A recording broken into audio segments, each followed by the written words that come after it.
Good morning friends. ఈరోజు నేను మీకు టెన్షన్ మెంబర్స్, కంప్రెషన్ మెంబర్స్ గురించి చెప్తాను. First tension member.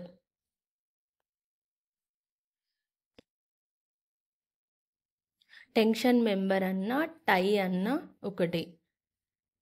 అసలు ఈ టెన్షన్ మెంబర్ అంటే ఏంటిదంటే, a member carrying a tension is known as tension member. A member carrying tension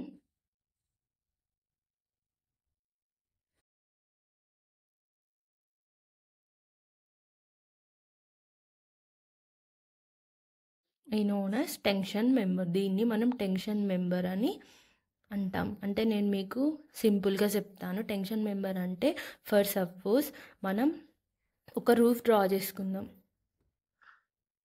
సపోజ్గా ఇది ఒక రూఫ్ అనుకుందాం, లేకపోతే స్ట్రక్ట్ అనుకుందాం. నార్మల్గా ఇది స్ట్రక్ట్ అనుకుందాం. ఈ పైనుంది రూఫే కదా. ఇటు సైడ్ మనం ఇలా స్ట్రెచ్ చేస్తే, ఈ పక్క మనం స్ట్రెచ్ చేస్తే ఇక్కడ మనకు టెన్షన్ మెంబర్ అనేది యాక్ట్ అవుతుంది. ఇక్కడ ఇటు ఇక్కడ టెన్షన్ మెంబర్ యాక్ట్ అవుతుంది. ఇక్కడ పైనకి లోడ్ పడుతుంది కదా, ఇది అనేది ఈ స్ట్రక్ట్ మీద పడుతుంది. దీన్ని స్ట్రక్ట్ అని అంటాం. దీన్నేమో ఈ హారిజంటల్ ఉంది చూడండి, దీన్నేమో టై.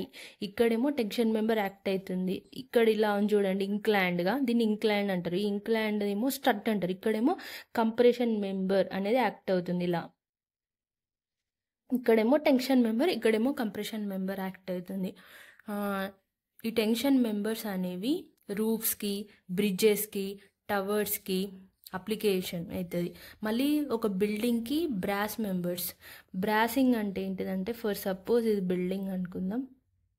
ఇలా ఉన్నాయి అనుకోండి హారిజంటల్గా, ఇలా ఇది రెసిస్ట్ చేయడానికి బిల్డింగ్కి ఇలా ఒక ఇంక్లైన్ అనేది ప్రొవైడ్ చేస్తారు. దీన్నే బ్రాసింగ్ అని అంటాం.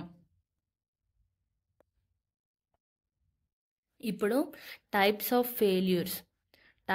Failures in tension members.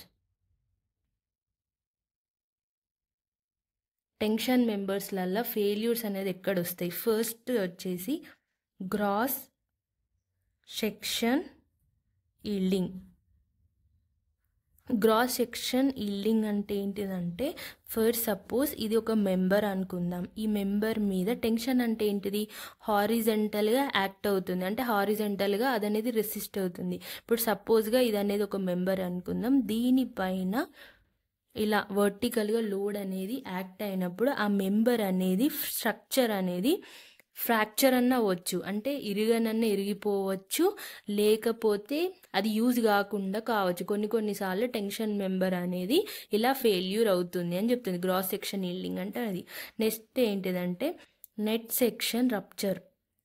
Net section rupture అంటే ఏంటిదంటే, ఫర్ సపోజ్ ఇదొక మెంబర్ అనుకుంటాం. లోపల మనం హోల్స్ అనేవి వేసినప్పుడు ఆ హోల్స్ అనేవి, ఇప్పుడు ఇంతమంది వేసినాం, ఇలా మంచిగా చెప్తా వినండి. ఇక్కడ నేను హోల్స్ వేసిన, ఈ హోల్స్ వేసినప్పుడు ఇక్కడ టియరింగ్ కానీ ఏమన్నా అయ్యి ఇట్లా ఈ హోల్ అనేది ఇట్లా చిరిగిపోయి ఇట్లా అయితే దానివల్ల కూడా ఫెయిల్యూర్ అనేది వస్తుంది. దీన్ని నెట్ సెక్షన్ రప్చర్ అని అంటాం. ఇప్పుడు ఇక్కడ నేను హోల్ వేసినప్పుడు ఇక్కడ కొంచెం చినిగి ఈ హోల్ అనేది ఇట్లా విరిగిపోయింది అన్నట్టు. విరిగిపోతే అక్కడ టెన్షన్ ఫెయిల్యూర్ అనేది అక్కరవుతుంది. నెక్స్ట్ ఇప్పుడు ఫస్ట్ ఆఫ్ ఆల్ మీకు గ్రాస్ సెక్షన్ ఈల్డింగ్ అంటే, నార్మల్గా నేను మీకు గ్రాస్ ఏరియా అంటే ఏంటిది, నెట్ ఏరియా అంటే ఏంటిదని చెప్తాను. గ్రాస్ ఏరియా అంటే ఏంటిదంటే, ఫర్ సపోజ్ ఇది ఒక మెంబర్ ఉంది. దీనిలో 2 హోల్స్ ఉన్నాయి. ఫర్ ఎగ్జాంపుల్గా చెప్తున్నా, ఈ టోటల్ ఏరియాని మనం కన్సిడర్ చేస్తున్నాం. ఈ హోల్స్లో ఉన్న ఏరియాని, ఈ టోటల్ ఏరియాని కన్సిడర్ చేస్తే, హోల్స్తో సహా ఈ టోటల్ ఏరియాని కన్సిడర్ చేస్తే మనం గ్రాస్ ఏరియా అని అంటాం. నెట్ ఏరియా అంటే ఏంటిదంటే, ఈ టోటల్ ఏరియాల ఈ హోల్స్ని తీసేసి ఏరియాని మనం కన్సిడర్ చేస్తే దాన్ని మనం నెట్ ఏరియా అని అంటాం. దీనికి maximum effective slenderness ratio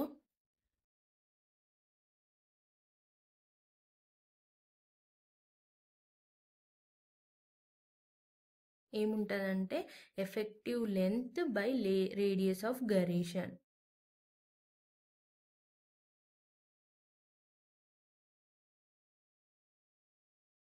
effective length అంటే కేఎల్, రేడియస్ ఆఫ్ గరేషన్ అంటే ఆర్. ఒక టెన్షన్ మెంబర్కి మ్యాక్సిమం ఎఫెక్టివ్ స్లెండర్నెస్ రేషియో ఎంత ఉంటుంది అంటే 400 ఉంటుంది. ఇప్పుడు నేను మీకు కంప్రెషన్ మెంబర్ గురించి చెప్తాను. కంప్రెషన్ కంప్రెసివ్ మెంబర్ అంటే ఏంటిదంటే లోడ్ అనేది వర్టికల్ డైరెక్షన్ యాక్ట్ అయితే దీన్ని మనం కంప్రెషన్ మెంబర్ అంటాం. దీనిలో కంప్రెషన్ మెంబర్లో 2 టైప్స్ ఉంటాయి. ఒకటేమో కాలమ్స్లలో లోడ్ యాక్ట్ అవుతుంది, నెక్స్ట్ స్ట్రట్స్లలో లోడ్ యాక్ట్ అవుతుంది. కాలం అంటే ఇది కాలం, మన ఇల్లుకి కాలమ్స్ ఉంటాయి కదా, ఇలా లోడ్ అనేది పైన నుండి ఇలా వర్టికల్ డైరెక్షన్లో యాక్ట్ అవుతుంది. నెక్స్ట్ స్ట్రట్స్ అంటే ఇంతకుముందు నేను చెప్పాను, సపోజ్ ఇది ఒక రూఫ్ అనుకుందాం, ఇలా లోడ్ అనేది పడ్డప్పుడు ఇలా ఇంక్లైన్డ్గా యాక్ట్ అవుతుంది, దీన్ని స్ట్రక్ట్ అంటారు. సో కంప్రెసివ్ మెంబర్ అనేది ఇలా 2 టైప్స్గా లోడ్ అనేది యాక్ట్ అవుతుంది. ఇప్పుడు దీనికి కూడా స్లెండర్నెస్ రేషియో ఉంటుంది. స్లెండర్నెస్ రేషియో అంటే సేమ్ ఫార్ములా ఇదే వస్తుంది. స్లెండర్నెస్ రేషియో అంటే effective length by radius of gyration. ఇక్కడ సేమ్ ఇది స్లెండర్నెస్ రేషియోకి అదే వస్తుంది, కానీ ఇక్కడేమో రేడియస్ ఆఫ్ గరేషన్కి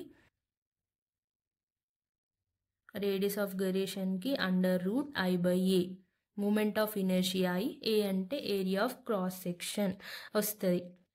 ఇప్పుడు నెక్స్ట్ ఏంటిదంటే మ్యాక్సిమం ఎఫెక్టివ్ స్లెండర్నెస్ రేషియో ఎంత అంటే కంప్రెసివ్ దానికి 180 ఉంటుంది, ఈ టెన్షన్ దానికేమో 400. దీనికి ఎంత ఉంటుంది? మ్యాక్సిమం స్లెండర్నెస్ రేషియో ఎంత ఉంటుంది అంటే 180 ఉంటుంది. Failures of compression member. ఒక కంప్రెషన్ మెంబర్కి ఫెయిల్యూర్ అనేది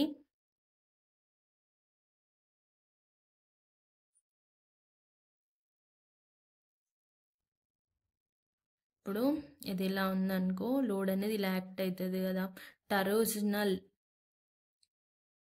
టరోజనల్ బల్కింగ్ వల్ల ఫెయిల్యూర్ అవుతుంది. టరోజనల్ అంటే ఏంటంటే మనం బట్టలు జాడించినప్పుడు ఇలా తిప్పుతాం కదా దాన్ని. సో ఇక్కడికి వెళ్ళి షియర్ ఫోర్స్ అనేది ఇక్కడికి వెళ్ళి ఒక ఫోర్స్ అయినప్పుడు ఇలా తిరిగిపోతుంది అన్నప్పుడు, ఇలా అవుతుంది అన్నప్పుడు ఇలా దీన్ని టరోజనల్ బల్కింగ్ అంటారు, లేకపోతే లోకల్ బల్కింగ్ అంటే ఏంటంటే ఇప్పుడు లోడ్ ఇలా పడ్డప్పుడు ఇక్కడికి వెళ్ళి ఏదైనా లోడ్ వచ్చినప్పుడు ఇలా అవుతుంది అన్నట్టు. కంప్రెసివ్ మెంబర్స్ అనేవి టరోజనల్ బల్కింగ్ వల్ల ఫెయిల్ అవుతాయి, మళ్ళీ లోకల్ బల్కింగ్ అంటే ఇలా బెండ్ అయిపోతాయి అన్నట్టు కంప్రెషన్. దీన్ని మనం లోకల్ బల్కింగ్ అని అంటాం. Thank you for watching my video.